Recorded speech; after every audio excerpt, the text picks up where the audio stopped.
नमस्कार। आज हम बात करने वाले हैं पशुओं में होने वाले रोग कीटोसिस के बारे में। कीटोसिस, क्रोनिक कीटोसिस, आखिर ये होता क्या है, किस कारण से होता है, इसके क्या लक्षण दिखाई देते हैं और इसका समाधान क्या है, यह सारी की सारी जानकारी आपको इस वीडियो में देखने के लिए मिलेगी। अगर हम कीटोसिस की बात करें तो जो पशु ज़्यादा दूध देने वाला होता है उस पशु को कीटोसिस हो सकती है। यह एक मेटाबॉलिक रोग होता है जो ब्याने के बाद कार्बोहाइड्रेट और वसा के कारण होता है।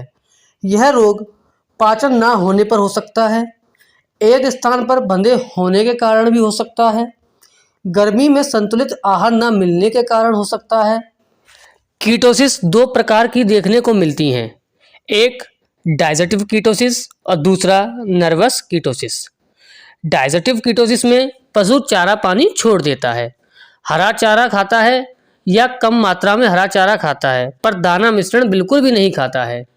गोबर मैग्नी के रूप में करने लगता है, चर्बी कम होने लगती है, आंखें सिकुड़ जाती हैं और सांस में गंध आने लगती है और धीरे धीरे पशु कमजोर होता जाता है। वहीं अगर नर्वस कीटोसिस की बात करें तो पशु को चलने के समय पैरों में लपेटा जैसा होने लगता है, यानी चलते समय पैर लपेटने लगते हैं। शरीर के अंदर टिटनेस के जैसे लक्षण दिखाई देते हैं, पैरों में अकड़न हो जाती है और शरीर के अंदर भी अकड़न हो जाती है। अगर इसके समाधान की बात करें तो पशु चिकित्सकों द्वारा यहाँ पर दो प्रकार के समाधान देखने को मिलते हैं। तो हम पहले समाधान की बात करते हैं तो वहाँ पर पशु चिकित्सक ड्रिप लगाते हैं, जैसे ड्रिप में डेक्स्ट्रोज 25% या रिंगटोज। यह 2.5 लीटर से 3 लीटर या 3.5 लीटर तक आईवी लगाते हैं। इसी के साथ साथ वह इंजेक्शन कैटासोल लगाते हैं 15 ml से 20 ml आईवी, और वहीं इंजेक्शन बेटालॉग या बीटामेटासोल लगाते हैं 5 ml IM। और इसी के साथ साथ वहाँ पर पशु चिकित्सक बी कॉम्प्लेक्स का भी चयन करते हैं, जैसे माइक्रोटोन, एक्रोविट या किसी भी अच्छी क्वालिटी का बी कॉम्प्लेक्स इंजेक्शन का भी चयन करते हैं। तो वहाँ पर इंजेक्शन बी कॉम्प्लेक्स लगाया जाता है 10 ml से 15 ml IM।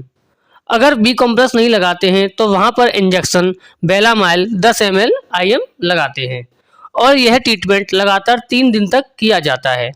वहीं अगर ओरल मेडिसिन की बात की जाए तो वहाँ पर लिक्विड पिलाया जाता है कीटोनिल, यानी जो कीटोनिल लिक्विड आता है वह 110 ml सुबह और 110 ml शाम को पिलाया जाता है।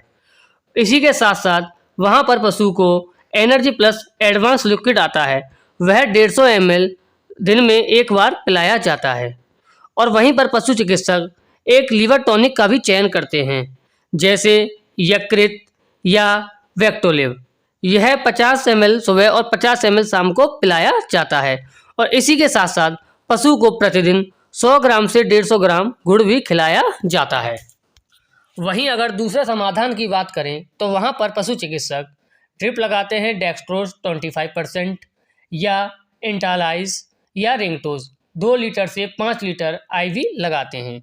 इसी के साथ साथ वहाँ पर ड्रिप DNS 2 लीटर से 5 लीटर आईवी लगाते हैं और इंजेक्शन टोनोफॉस्फेन 30 ml आईवी लगाते हैं। वहीं इंजेक्शन वेटालॉग 5 ml IM लगाते हैं और इंजेक्शन प्रेडनिसोनेल 10 ml IM लगाते हैं और यह लगातार 3 दिन तक लगाया जाता है।